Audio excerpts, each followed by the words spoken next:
আমার ভাইরা, নবীর এমন একজন সাহাবী হযরতে আব্দুল্লাহ ইবনে উম্মে মাকতুম, চোখ দুইটা অন্ধ, কানা। আমাদের গ্রাম্য ভাষায় যাকে বলি কানা, চোখ যার নাই তাকে আমরা অন্ধ বলি। কথা বলেন ঠিক কিনা? এই অন্ধ লোকটা, অন্ধ সাহাবী নবীজির সময় বিশ্ব নবীর কাছে গিয়ে ডেকে বললেন, ইয়া রাসূলুল্লাহ, ইয়া হাবিবাল্লাহ, গো নবীজি, আমি ঈমান এনেছি আল্লাহ এবং রাসূলুল্লাহর উপরে। ওগো পয়গম্বর বিশ্ব নবী, আপনি একটু আমার অনুমতি দেন, আমি একটু কাদিসিয়ার যুদ্ধে যেতে চাই। আল্লাহর নবী বিশ্ব নবী রাহমাতুল লিল আলামিন আমার নবীজি ডেকে বললেন, ও আমার সাহাবী রে, তুমি হলে অন্ধ, তোমার চোখ দুটো অন্ধ, তুমি কেমনে আল্লাহর জান্নাতে যাওয়ার আশা করো? তোমার চোখ নাই, কেমনে তুমি জিহাদের ময়দানে যাবে? চোখ যার নাই, বলুন তো জিহাদের ময়দানে লোকটা গিয়ে কি কাফেরদের সঙ্গে জিহাদ করতে পারবে? চোখ দুইটা অন্ধ। আল্লাহর বান্দা নবীজিকে বললেন, ইয়া রাসূলুল্লাহ, ইয়া হাবিবাল্লাহ, নবী গো, আপনি যদি আমার একটু অনুমতি দেন, আমি জিহাদের মাঠে যাব, কাফেরদের সঙ্গে জিহাদ করব, সংগ্রাম করব, লড়াই করব। আমার রাসূল ডেকে বললেন, সাহাবী রে, তোমার তো দুটা চোখ নাই, তোমার চোখ দুইটা অন্ধ, তুমি জিহাদের প্রান্তরে গিয়ে কি করবে? তুমি তো কাফেরদের সঙ্গে লড়াই করতে পারবে না, তুমি তো কাফেরদের সঙ্গে সংগ্রাম করতে পারবে না। ও আমার সাহাবী, কলিজার টুকরা সাহাবী রে, যাও তুমি বাসায় ফিরে যাও, আমি রাসূলুল্লাহ তোমাকে অনুমতি দিতে পারলাম না। সাহাবী কণ্ঠ কাদা কাদা অবস্থায় ডেকে বললেন, নবীজি, একটু অনুমতি দেন, আমার দিলটাও চাই, আমি আমার জীবনটা ওই জিহাদের পথে, আমি আমার জীবনটা কোরবানি করতে চাই। কন্যা সুবহানাল্লাহ। অন্ধ মানুষ এরপরেও আল্লাহর দ্বীনের জন্য, ইসলামের জন্য নিজের জীবনটা কোরবানি করতে চায়। আমার ভাইরা, আমার বাবাজিরা, কলিজার টুকরা বন্ধুরা, একান্ত আপনজনেরা, সাহাবী এবার ডেকে বললেন, নবীজি, তাইলে কি আপনি আমার অনুমতি দিবেন না? আল্লাহর নবীকে বারবার বলার পরে আল্লাহর নবী যখন অনুমতি দিলেন না, সাহাবী ফিরে গেলেন বাড়ির দিকে। রাসূলুল্লাহ কিছুদিন পর ইন্তেকাল করলেন। সাহাবী এবার এই যে যুদ্ধের বারবার মনের মধ্যে তামান্না, মনের মধ্যে ইরাদা, ইসলামের দ্বিতীয় খলিফার নাম হলো হযরত আবু বকর। সুবহানাল্লাহ। ইসলামের দ্বিতীয় খলিফার নাম হযরত আবু বকর। হযরত আবু বকরের কাছে গিয়ে ডেকে বললেন, নবীজির সাহাবী, ও খলিফাতুল মুসলিমিন, আমিরুল মুমিনিন, আপনি একটু আমার যুদ্ধের ময়দানে জিহাদের প্রান্তরে যাওয়ার জন্য অনুমতি দিয়ে দেন। হযরত আবু বকর ডেকে বললেন, সাহাবী, আল্লাহর নবী তোমার অনুমতি দেয় নাই, তোমার চোখ নাই, তুমি অন্ধ মানুষ, অন্ধ হয়ে কেমনে জিহাদ করবে, কেমনে সংগ্রাম করবে? অতএব তোমার জিহাদের প্রান্তরে যাওয়ার কোনো দরকার নাই, তুমি তোমার জীবন নিয়ে তোমার পরিবারের দিকে ফিরে যাও। তুমি যদি তোমার ঘরের মধ্যে ফিরে যাও, ও সাহাবী রে, তুমি তোমার পরিবারের মধ্যে ফিরে গেলেও তোমার মৃত্যু যদি জ্বরের কারণেও হয়ে যায়, এরপরে আল্লাহ সুবহানাহু ওয়া তাআলা তোমাকে শাহাদাতের মর্যাদা দান করে দিয়ে দিবেন। অন্ধ মানুষ, চোখ নাই, এরপরেও নবীর জন্য, ইসলামের জন্য জীবন দিতে চায়। কন্যা সুবহানাল্লাহ। আর আমাদের চোখ থাকতেই আমরা অন্ধ। কথা বলেন ঠিক কি? আমার ভাইরা, ও আমার কলিজার টুকরা বাবারা, সাহাবী আমার ঘরের দিকে যখন ফিরে গেলেন, মনের মধ্যে বারবার এই চিন্তা, এই চেতনা জাগে, আরে আমার জিনের তামান্না, আমি জিহাদের প্রান্তরে যাব, শাহাদাত বরণ করব, আমি শহীদ হয়ে যেতে চাই, আমি তো জিহাদের মধ্যে মরতে চাই।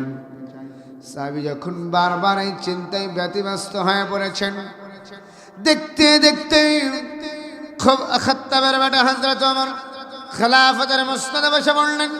সাহাবী আমার অন্ধ সাহাবী আব্দুল্লাহ ইবনে উম্মে মাকতুম রাদিয়াল্লাহু তাআলা আনহু খেলাফতের মুসনদে বসে থাকা, অর্ধ পৃথিবীর যিনি প্রেসিডেন্ট, অর্ধ জাহানের যিনি খলিফা হযরত ওমর, অর্ধ পৃথিবীর খলিফা হওয়ার পরেও তালি দেওয়া জামা তার গায়ের মধ্যে পড়তেন। কন্যা সুবহানাল্লাহ।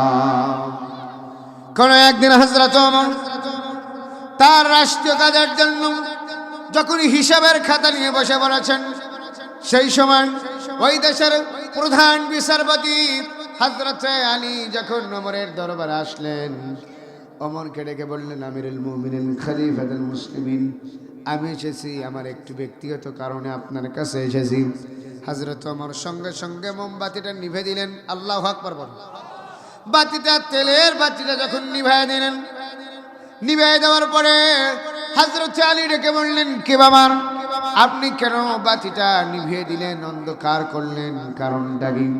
হযরত ওমর বললেন, তুমি যদি রাষ্ট্রের কাজে আসতে, আমি এই বাতিটা জ্বালায় জ্বালায় তোমার সঙ্গে কথা বলতাম। যেহেতু তুমি তোমার পরিবারের জন্য, নিজের জন্য এই জায়গায় এসেছো, অতএব এই তেল, এই ল্যাম্প, এই বাতির আগুন রাষ্ট্রের মানুষের হক আছে, যার কারণেই আমি রাষ্ট্রের কোনো হক নষ্ট করতে পারবো না। কন্যা সুবহানাল্লাহ।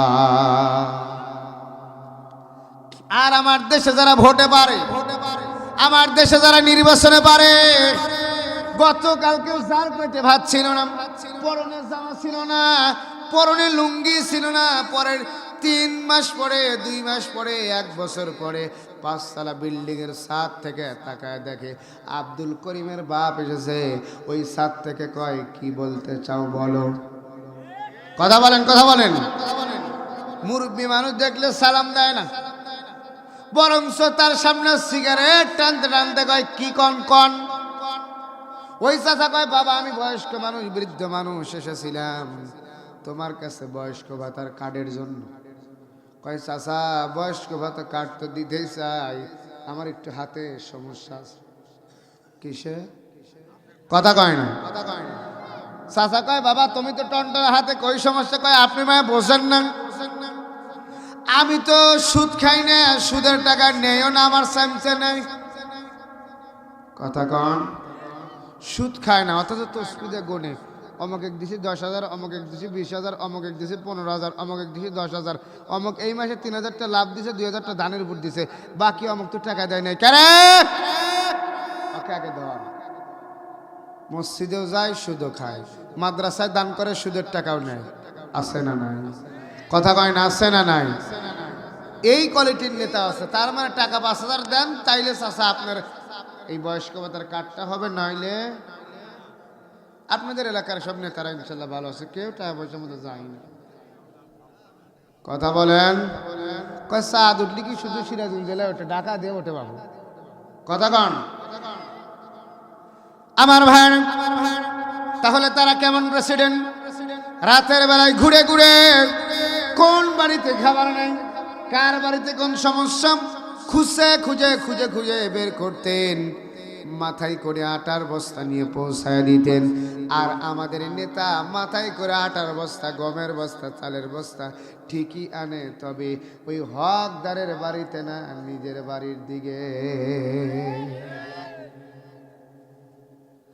আমার বন্ধুগণ, সাহাবী এবার সেই আমিরুল মুমিনিন খলিফাতুল মুসলিমিন ওমরের জামানায় ওই সাহাবী, অন্ধ সাহাবী আব্দুল্লাহ ইবনে উম্মে মাকতুম আবার আসলেন। ওই সময় কাদিসিয়ার যুদ্ধ চলতেছে, পারস্যের সঙ্গে মুসলমানদের সঙ্গে আর কাফেরদের সঙ্গে সংগ্রাম হবে। এমনই সময় ওই অন্ধ সাহাবী আব্দুল্লাহ ইবনে উম্মে মাকতুম আসলেন। আমিরুল মুমিনিন খলিফাতুল মুসলিমিন, যদি একটু আপনি আমারে অনুমতি দিতেন, আমি একটু জিহাদের প্রান্তরে যেতাম, কাফেরদের সঙ্গে সংগ্রাম করতাম, লড়াই করতাম। হযরত ওমর ডেকে বললেন, ও নবীর সাহাবী, রাসূলুল্লাহ তোমাকে অনুমতি দেন নাই। হযরত আবু বকর অনুমতি দেন নাই। ও আমার নবীজির সাহাবী, আমিও কেমনে তোমাকে অনুমতি দেব? তুমি একজন অন্ধ মানুষ, তোমার চোখ দুটো অন্ধ, তোমার চোখ দিয়ে কোনো কিছু দেখতে পারো না, আমি তোমারে কেমনে অনুমতি দেই? ও সাহাবী, তুমি ফিরে যাও ঘরের দিকে, তুমি ফিরে যাও তোমার পরিবার দিকে। অন্ধ সাহাবী হযরত আব্দুল্লাহ ইবনে উম্মে মাকতুম লেগে বললেন, আমিরুল মুমিনিন খলিফাতুল মুসলিমিন, আমি জানতাম আপনি আমারে এমন কথাই বলবেন, আমি অন্ধের কারণে আপনি আমাকে ফিরিয়ে দিবেন। ও আমিরুল মুমিনিন, আপনি আমাকে ফিরিয়ে দিয়েন না, আমি আপনার প্রশ্নের জবাবটা রেডি করেই আপনার কাছে এসেছি। হযরত ওমর বললেন, ও ভাই আব্দুল্লাহ ইবনে মাখতুম রে, কি প্রশ্নের জবাব তুমি রেডি করেছো বলো। এবার আব্দুল্লাহ ইবনে মাখতুম বলেন তো, কোন প্রেসিডেন্টের সঙ্গে কথা বলেন? ওমরের সাথে। কার সাথে? জোরে বলেন, কার সাথে? ওমর গরম না নরম? জোরে বলেন, গরম না নরম? এই জামানায় শুধু নরম হলে চলবে না, ওমরের মতো গরম হওয়া দরকার। এই মুসলমানেরা শুধু আবু বকর দিয়ে চলবে না, শুধু ওমর দিয়ে চলবে না, শুধু আলী দিয়ে চলবে না, এমন লোকদের প্রয়োজন যারা ওমরের উত্তরসূরি কথা বলেন, ঠিক কিনা?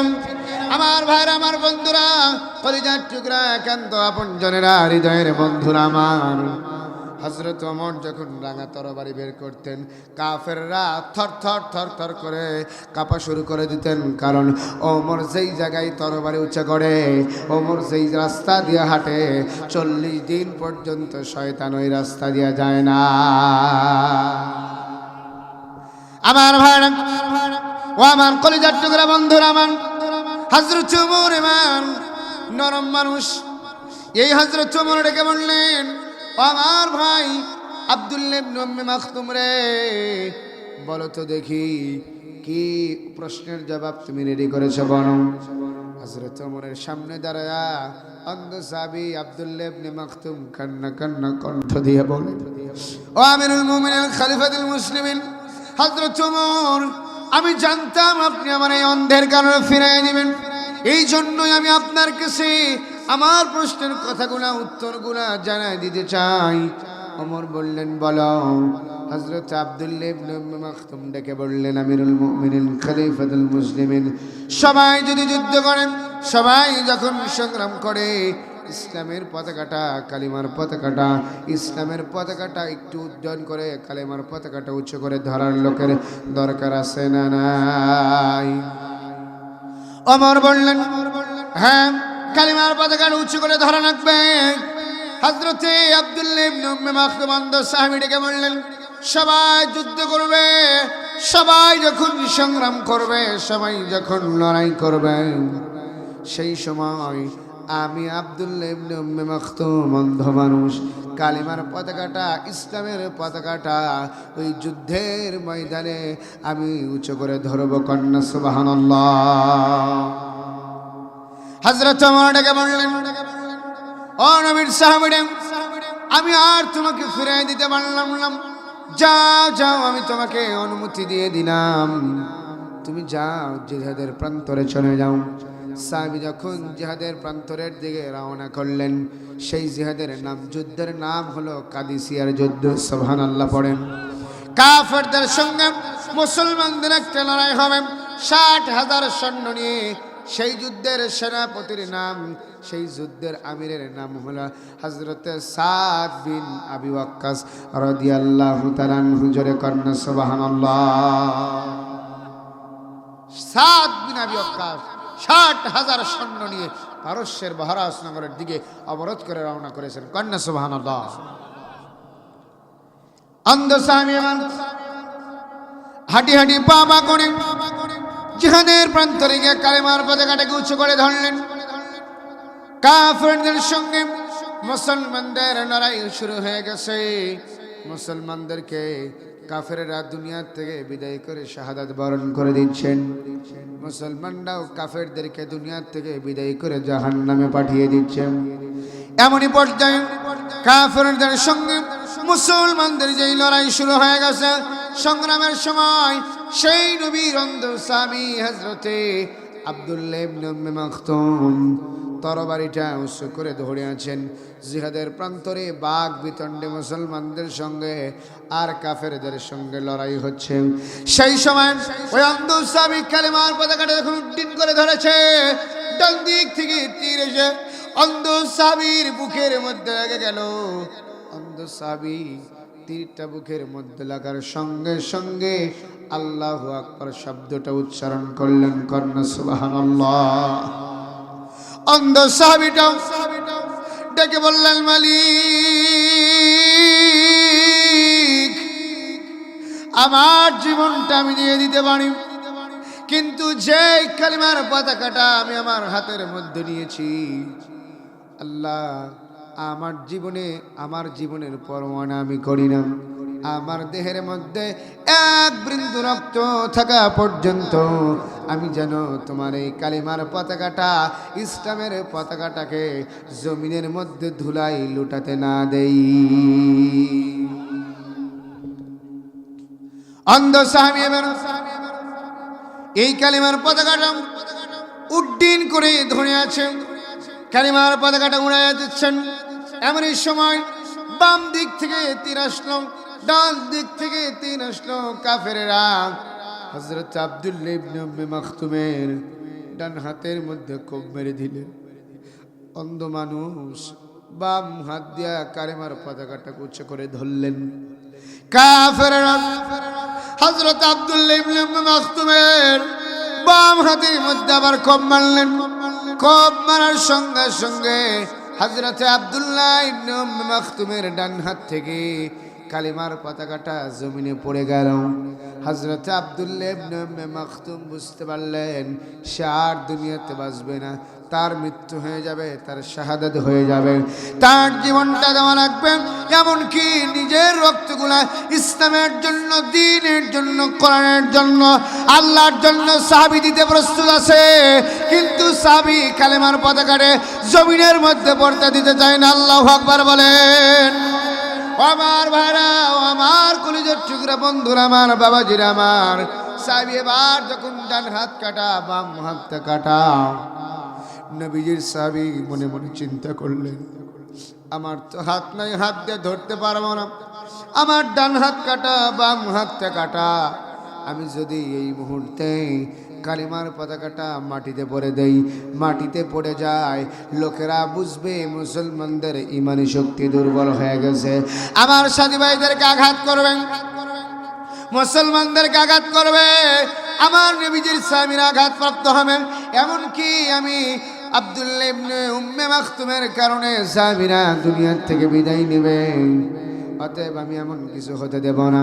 সাহাবী এবার নিজের মুখ দিয়ে দাঁত দিয়ে কামড়ায়া কালেমার পতাকাটাকে সেই দিন উড্ডীন করে ধরে রেখেছিল।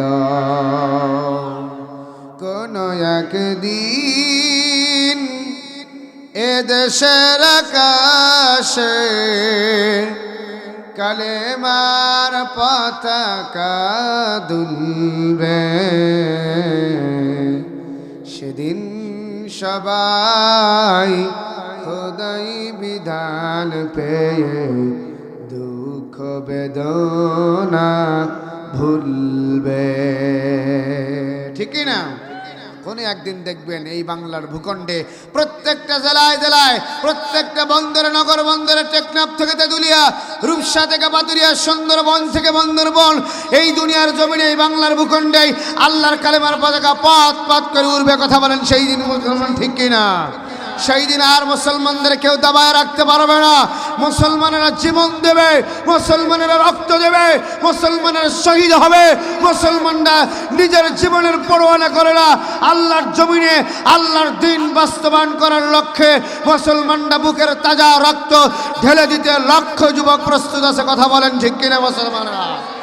এদেশের লক্ষ যুবকের মনের তামান্না, এদেশের কোটি যুবকের মনের ইচ্ছা, তারা আর মেসি, রোনালদো হতে চায় না। কথা বলেন ঠিক কিনা? তারা আর এই দেশের বড় বড় নায়কদের মতো হতে চায় না। এই দেশের লক্ষ যুবকের এখন মনের তামান্না, মনের একটাই ইচ্ছা, তারা নতুন করে আবার ওসমান হাদি হতে চায়। যে ওসমান হাদি ইসলামের জন্য নিজের জীবনটাকে ভারতের আধিপত্যের বিরুদ্ধে বক্তব্য দেওয়ার কারণে ভারতের উস্কানিতে তাকে একবারে 127 কোটি টাকা দিয়ে মারার জন্য যে কিলারদেরকে ভাড়া করেছিল, আজকে খবরের কাগজে এসেছে 127 কোটি টাকা দিয়েছে। চিন্তা করছেন? একজনকে মারার জন্য 127 কোটি টাকা। এই দেশের যুবকেরা বুঝে গেছে আমাদের জীবন দিতে হলে ওসমান হাদির মতো করেই দিতে হবে। কথা বলেন ঠিক কিনা? আজ গোটা বাংলার জমিনের মুসলমানদেরকে ওসমান হাদি দেখাই দিয়ে গেছে। হক কথা বলতে গিয়েও, ইসলামের পক্ষে কথা বলতে গিয়েও, ভারতের আধিপত্যের বিরুদ্ধে কথা বলতে গিয়েও, আমি ওসমান হাদির মাথায় যদি গুলি লাগে, আমি ওসমান হাদি যদি দুনিয়ার থেকে বিদায় নেই, গোটা বাংলার মানুষকে জানাই দিতে চাই, আমি ওসমান হাদির মৃত্যুতে তোমাদের চোখের জল যেন না পড়ে, আমি একটা কোরআনের পাখি হয়ে, কোরআনের ফুল হয়ে, জান্নাতের ফুল হয়ে দুনিয়ার থেকে ইসলামের পক্ষে থাকার কারণে জালিমেরা আমার মাথায় গুলি করবে, আমাকে শহীদ করে দিবে, আল্লাহর জান্নাতে আমার জন্য ঘর বানানো হবে। কথা বলেন ঠিক কিনা? আমার বন্ধুগণ, আমার ভাইরাম, আমার একটি কথা উদাত্তহীন কণ্ঠে জানাই দিতে চাই, গোটা পৃথিবীর বাংলার প্রত্যেকটা মুসলমানদের কানে কানে এই মেসেজটা দিতে চাই, এক ওসমান হাদিকে দুনিয়ার থেকে বিদায় করেছে, লক্ষ ওসমান হাদি বাংলার ঘরে ঘরে নতুন করে জন্ম নিয়েছে। কথা বলেন ঠিক কিনা? আবারও যদি কোনো নতুন করে ষড়যন্ত্র করে আমার দেশের যুবকদের উপরে পিস্তল ঠেকানো হয়, তাদের মাথায় গুলি করা হয়, আল্লাহর কসম সেই মুসলমান আজও আছে, সেই মুসলমান আজও জীবন দেওয়ার জন্য প্রস্তুত আছে। মুসলমানের হাতে, যার হাতে যা আছে তাই নিয়ে তাদের মোকাবেলা করতে প্রস্তুত গ্রহণ করবে। কারা কারা রাজি আছেন? দুহাত তুলে আল্লাহর দেখান। তাকবীর দেন একজন। লিল্লাহি তাকবীর, নারায়ে তাকবীর। আল কোরআনের আলোক, আল হাদিসের আলোক, দুনিয়ার মুসলিম, লিল্লাহি তাকবীর। নবী আমাদের ঈমানি জজবা এই পৃথিবীর কেউ নাফরমান বেঈমানেরা শেষ করতে পারবে? আমার বন্ধুগণ, নবীজির সাহাবী আমার মুখটা দিয়ে কামড়ে ধরে আছেন, কালেমার পতাকাটা উড্ডীন করে আছেন, ইসলামের পতাকাটা উড্ডীন করে ধরে আছেন। কাফেররা তাকে তরবারির আঘাত দিয়ে শরীরটা ক্ষত বিক্ষত করে দুনিয়ার থেকে বিদায় করে দিলেন। নিজের জীবনের চিন্তা করে নাই, চোখ না থাকার পরেও সাহাবী থেমে থাকেন নাই। সাহাবী বারবার মনের আলাদা জীবন দেব আল্লাহর জন্য, শাহাদাত বরণ করব আল্লাহর জন্য, মরব আল্লাহর জন্য, আল্লাহর দ্বীনের জন্য যদি আমি জীবন দিতে পারি। আল্লাহ রাব্বুল আলামিন বলছেন, ওয়াজাহাদু বিআমওয়ালিহিম ওয়া আনফুসিহিম ফি সাবিলিল্লাহ উলাইকা হুমুস সাদিকুন।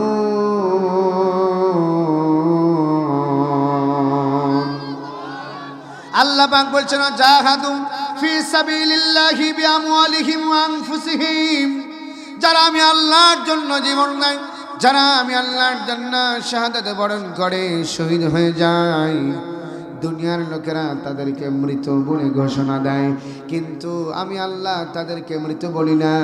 আল্লাহ পাক বলেন, ওয়ালা তাকুলু লিমান ইউকতালু ফি সাবিলিল্লাহি আমওয়াত বাল আহইয়াউ ওয়ালাকিন লা তাশউরুন। আল্লাহ তাআলা বলেন, দুনিয়ার সব মানুষ যখন তাদেরকে মৃত বলে, আমি আল্লাহ ওই বান্দাদেরকে জীবিত বলে। ওই দুনিয়ার মানুষেরা তাদেরকে মৃত বলে ঘোষণা করলে কি হবে? আল্লাহ পাক বলছেন, আমি ওই বান্দা এবং বান্দি যারা ইসলামের জন্য জীবন দিল, কোরআনের জন্য জীবন দিল, শাহাদাত বরণ করলো, ওই বান্দাগুলা দুনিয়ার মধ্যে সবচেয়ে সত্যবাদী বান্দা। জোরে কন্না আল্লাহু আকবার। কাদিসিয়ার যুদ্ধে আবার ৬০,০০০ সৈন্য নিয়ে হযরত সাদ বিন আবি ওয়াক্কাস রওনা করলেন পারস্যের বাহরাস নগরের দিকে। আফ্রিকার ভূখণ্ডে কালিমার পতাকাটাকে উড্ডীন করবেন। আমরা তো সেই মুসলমান যারা শুধু গোটা বাংলাদেশে নয়, গোটা পৃথিবীতে আফ্রিকার ভূখণ্ডেও কালিমার পতাকা উড্ডীন করেছিল। কন্যা সুবহানাল্লাহ। হযরত সাদ বিন আবি ওয়াক্কাস ৬০,০০০ মুজাহিদকে নিয়ে রওনা করলেন পারস্যের দিকে, আফ্রিকার ভূখণ্ডের দিকে। যাইতে যাইতে হঠাৎ করে সাদ বিন আবি ওয়াক্কাসের সামনে বিশাল বড় দড়িয়ে পড়ে গেল। হযরত সাদ বিন আবি ওয়াক্কাস ডেকে ডেকে বললেন, ও নবীর সাহাবীরাম, ও আমার সাথীরাম, ও আমার সৈন্যরাম, তোমরা কি কালিমার পতাকাকে নদীরে পড়ে রাখতে চাও নাকি দরিয়ার উপরে নিতে চাও? সাহাবীরা উত্তর করলেন, ও ও আমাদের সেনাপতি, ও আমাদের আমির মহোদয়, আমরা তো শুধু এই পারস্যের বহরসনগরে নয়, আফ্রিকার ভূখণ্ডে নয়, আমরা চাই গোটা দুনিয়ার প্রত্যেকটা জায়গাতে কালিমার পতাকাটাকে উড্ডীন করতে চাই। হযরত সাদ বিন আবি ওয়াক্কাস রাদিয়াল্লাহু তাআলা আনহু ডেকে ডেকে বললেন, ও নবীর সাহাবীরা, তাহলে আর দেরি কেন? চলো তোমরা আমার সঙ্গে উত্তর তরঙ্গমালা সাগরের মধ্যে ঝাঁপিয়ে পড়ো। রাত অন্ধকার, খুটখুটে অন্ধকারের মধ্যে ৬০,০০০ উৎসারোহী আর অশ্বারোহীদেরকে নিয়ে হযরত সাদ বিন আবি ওয়াক্কাস একটিবারের জন্য নিজের জীবনের পরোয়া করে নাই, নিজের জীবনের চিন্তাটা করে নাই। সাহাবীদেরকে ডেকে বললেন, ও নবীর সাহাবীরা রে, তোমরা আর কি এই জায়গায় দেরি করবে নাকি কালিমার পতাকাটা নদীর ওই পারেও নিবে? সাহাবীরা ডেকে বললেন, চলেন, আমরা কালিমার পতাকাটা দরিয়ার উপরেও নিতে চাই। ও আমার সেনাপতি, চলেন, আর দেরি করতে চাই না। হযরত সাদ বিন আবি ওয়াক্কাস বললেন, তোমরা সকলে আমার সাথে পড়ো, নাস্তাঈনু বিল্লাহি ওয়া নাতাওয়াক্কালু আলাইহি হাসবুনাল্লাহু নি'মাল ওয়াকিল নি'মাল মাওলা ওয়া নি'মান নাসীর। ও নবীর সাহাবীরা, তোমরা সকলেই এই দোয়াটা পড়ে পড়ে আমার সঙ্গে এই গভীর রাতে উত্তর তরঙ্গমালা দরিয়ার মধ্যে ঝাঁপিয়ে পড়ো, কন্যা সুবহানাল্লাহ। এই জন্য কবি সম্রাট আল্লামা ইকবাল রহমাতুল্লাহ আলাইহি খুব সুন্দর করে বলছেন, দস্ত দস্ত হ্যাঁ, দস্ত দস্ত হ্যাঁ, দরিয়া ভি না छोड़े हमने, बहर जुल्मत पे दौड़ा दिए घोरे हमने।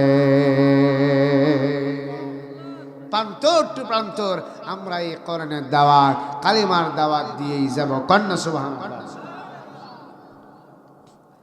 ৬০,০০০ উষ্ট্রারোহী আর অশ্বারোহী হযরত সাদ বিন আবি ওয়াক্কাস রাদিয়াল্লাহু তাআলা আনহু এই ৬০,০০০ সৈন্যদেরকে নিয়ে রাতের গভীর অন্ধকারে দরিয়ার মধ্যে ঝেঁপে পড়লেন। আল্লাহর কসম, কোরআন সামনে বলছি ভাইরা আমার, এই ৬০,০০০ সৈন্যদেরকে নিয়ে বিশাল বড় দরিয়া পার হয়ে দরিয়ার ওপারে চলে গেলেন।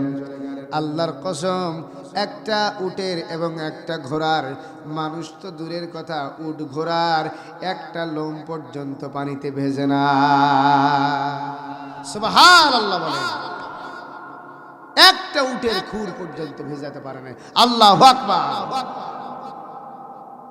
একজন সাহাবী ডেকে বললেন, ও আমাদের নেতা, ও আমাদের আমির, আমার শুধুমাত্র একটা পানি পান করার মশক, চামড়ার মশক, পানি পান করার পিয়ালাম, এইটাই যেন দরিয়ার মধ্যে হারিয়ে গেছে। হযরত সাদ ডেকে বললেন, দরিয়ার তো সাহস নাই একজন মুজাহিদের, একজন ইমানদার বান্দার কোনো জিনিস গ্রাস করার। অপেক্ষা করো, দেখবে তোমার জিনিস তোমার কাছেই যিনি ফিরিয়ে দিবেন তিনি কে। সাহাবীরা অপেক্ষা করতে লাগলেন। হঠাৎ করে তাকায় দেখেন দরিয়ার মাঝখান থেকে আল্লাহর বান্দার ওই পানির পাত্রটা, পানির পেয়ালাটা হারিয়ে যাওয়া, পেয়ালাটা আস্তে আস্তে করে আল্লাহর নবীর সাহাবীর সামনে এসে হাজির হয়ে গেল। সাহাবীর সামনে এসে হাজির হয়ে গেছে। হযরত সাদ বিন আবি ওয়াক্কাস বলছেন, নবীর সাহাবীর দরিয়ার কোনো সাহস নাই কোন মুজাহিদের জিনিস গ্রাস করার জন্য, কন্যা আল্লাহু আকবার। হযরত সাদ এবার আফ্রিকার ভূখণ্ডে ঢুকে পড়লেন। আফ্রিকার বাদশা জালিম ডিক্টেটর স্বৈরাচারী এই কাফেরের গোষ্ঠীরা তাদেরকে থাকার জন্য জঙ্গলের মধ্যে বললেন, তোমরা থাকবে আফ্রিকার জঙ্গলের মধ্যে। ওই কাফের তার সৈন্য সামর্থ্যকে ডেকে বললেন, এই মুসলমানদেরকে জঙ্গলের মধ্যে থাকতে দাও। তারা যদি জঙ্গলের মধ্যে থাকে, হিংস্র প্রাণীগুলো, বাঘ ভাল্লুক সিংহগুলো তাদেরকে ধরে ধরে খেয়ে ফেলবে, আর তাদের সঙ্গে আমাদের আর কোনো জিহাদ করা লাগবে না। তাদের কোনো আমাদের সংগ্রাম করা লাগবে না, তাদেরকে পশু প্রাণীরাই খেয়ে শেষ করে দিবে, আমাদের লড়াই করার দরকার হবে না। তাদেরকে যখন ৬০,০০০ সৈন্যদেরকে হযরত সাদ বিন আবি ওয়াক্কাস সহ ওই জঙ্গলের, আফ্রিকার কালো জঙ্গলের মধ্যে যখন থাকার জায়গা করে দিলেন, হযরত সাদ বিন আবি ওয়াক্কাস ডেকে বললেন, ও নবীর সাহাবীরা রে, একটা সুন্দর করে মঞ্চ বানাও। সাহাবীরা আমার মনে মনে চিন্তা করলেন, হয়তো আমাদের নেতা, আমাদের লিডার বক্তব্য দেবেন, আমাদের লিডার বয়ান দিবেন, যার কারণে মঞ্চ বানানোর জন্য বলছেন। হযরত সাদ রাদিয়াল্লাহু তাআলা আনহু বলার পরে লোকেরা সুন্দর করে একটা মঞ্চ তৈরি করলেন। মঞ্চের মধ্যে দাঁড়ায় হযরত সাদ তামাম জঙ্গলের সমস্ত প্রাণীর দিকে লক্ষ্য করে হাত দুটা উঁচা করে ডেকে ডেকে বললেন, ও জঙ্গলের হিংস্র প্রাণীরা, আমরা বিশ্বনবীর সাহাবী এই জঙ্গলে এসেছি আল্লাহর দিন প্রচার করার জন্য, কালিমার দাওয়াত দেওয়ার জন্য, ইসলামের দাওয়াত দেওয়ার জন্য। ও হিংস্র প্রাণীরা, তোমরা আমাদের এই জঙ্গল ছেড়ে অন্য কোথায় চলে যাও, আমাদের জায়গাটুকু আমাদের জন্য নিরাপদ করে দিয়ে দাও। আর যদি তোমরা এই জায়গা থেকে না যাও, তাহলে এই যে আমার হাতের মধ্যে রাঙ্গা তরবারি দেখা যায়, এই তরবারি দিয়ে আমরা তোমাদের ফয়সালা করব। আল্লাহর কসম, আল্লাহর কোরআন বলছে, আল্লাহর নবীর সাহাবী হযরতে সাদ বিন আবি ওয়াক্কাস যখন এই ঘোষণাটা দিয়ে দিলেন, ঘোষণা দেওয়ার সঙ্গে সঙ্গে বাঘের কাতারে বাঘ, সিংহের কাতারে সিংহ, সাপের কাতারে সাপ, সমস্ত হিংস্র প্রাণীগুলো তাদের বাচ্চা আন্ডাগুলো মুখের মধ্যে কামড়ে ধরে ধরে line by line, serial by serial চলে যেতে লাগলেন। কন্যা সুবহানাল্লাহ। কাফেররা দেখা মাত্র আশ্চর্য হয়ে গেলেন, কিরে মুসলমানদের এমন কি পাওয়ার আছে, মুসলমানদের এমন কি বুলেট আছে, যেই মুসলমানের কথা শুনে হিংস্র জঙ্গলের প্রাণীগুলো, সাপের কাতারে সাপ, বাঘের কাতারে বাঘ, লাইন বাই লাইন চলে যাচ্ছে। কারণটা কি? হযরতে সাদ বিন আবি ওয়াক্কাস কাফেরদের দিকে লক্ষ্য করে বললেন, ও কাফেররা, আমরা সেই নবীর উম্মত, আমরা সেই নবীর সাহাবী, যেই নবীকে না বানাইলে এই জঙ্গলের হিংস্র প্রাণীগুলোকে বানাইতেন না। কন্যা আল্লাহু আকবার। রহমাতুল লিল আলামিন নবী, বলেন রহমাতুল লিল আলামিন, কোরআনে প্রমাণ, আশিক বিনে কে বুঝিবে দয়ার নবীর শান, উম্মত বিনে কে বুঝিবে। বলেন রহমাতুল লিল আলামিন নবী, রহমাতুল লিল, কোরআনে প্রমাণ, উম্মত বিনে কে বুঝিবে দয়ার নবীর শান, আশিক বিনে কে বুঝিবে। নবী মদিনার বুলবুল,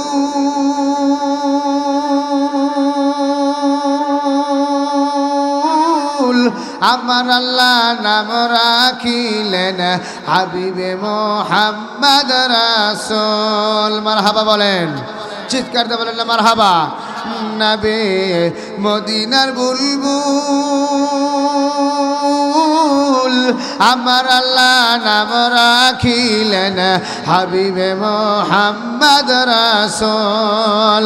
সেই নবীর নাম নিলে, সেই নবীর নাম নিলে থাকবে না ঈমান, উম্মত বিনে কে বুঝিবে দয়ার নবীর শান, আশিক বিনে কে বুঝিবে দয়ার নবীর শান।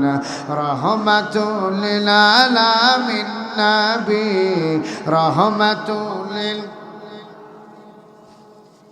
কোরআনে প্রমাণ, উম্মত বিনে কে বুঝিবে দয়ার নবীর শান। যেরকম আল্লাহু আকবার। সাহাবীরা ইসলামের জন্য জীবন দিতে পেরেছে, আমাদেরও দরকার আছে, কথা বলেন ঠিক কিনা? আল্লাহ পাক বলছেন জাহাদু বি আমওয়ালিহিম ওয়া আনফুসিহিম। আওয়াজটা বড় করে বলেন তো, জান দেওয়ার মালিক কে? আরো জোরে। মাল দেওয়ার মালিক কে? এই যে টাকা পয়সা অর্থবিত্ত যা দিয়েছেন সবকে দিয়েছেন, আল্লাহ দিয়েছেন।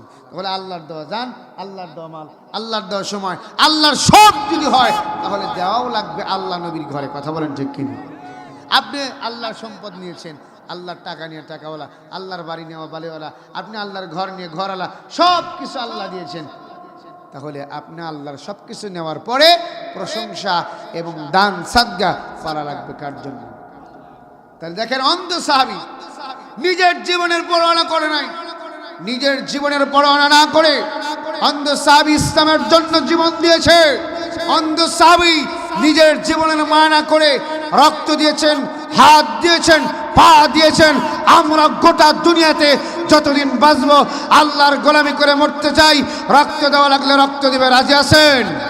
হাত দেওয়া লাগলে হাত দিতে রাজি আছেন? মুসলমান পা দেওয়া লাগলে পা দিতে রাজি আছেন? নিজের জীবন এবং কলিজা দেওয়া লাগলে কে কে রাজি আছেন? দু হাত তুলে ওই আল্লাহকে দেখা দেন। হাত নামান। আপনারা তাকবীর দিতে জানেন না? জানেন না? এখন যদি সাজাদপুর স্কুল মাঠে, কলেজ মাঠে গোল খেলা হয়, বল খেলা হয়, মুরব্বী চাচাও চেষ্টা করে একটু ঝাঁকি দেয়, কথা কয় না বারে, দেয় কি দেয় না? মানে চাচাদের পাশে বসে আছে, খালি মানে কয় আল্লাহ গোল কি আমার দলের দিকে জানে, কি আমার দলের দিকে, মানে চাচার অস্থিরতার কারণে গোল যদি হঠাৎ করে যায়, চাচা লাভ দিয়ে 1.5 ঘন্টা উপরের দিকে ওঠে, কথা বলেন, কথা বলেন। আর অথচ মাহফিলে আসতে চাচা সুবহানাল্লাহ বের হয় না। ওই যে নামাজি চাচার মতো, কি চাচার মতো? নামাজি চাচার মতো সারাদিন চড়ার মধ্যে মাঠের মধ্যে কাজ করে, কোনো সমস্যা হয় না। কি হয় না?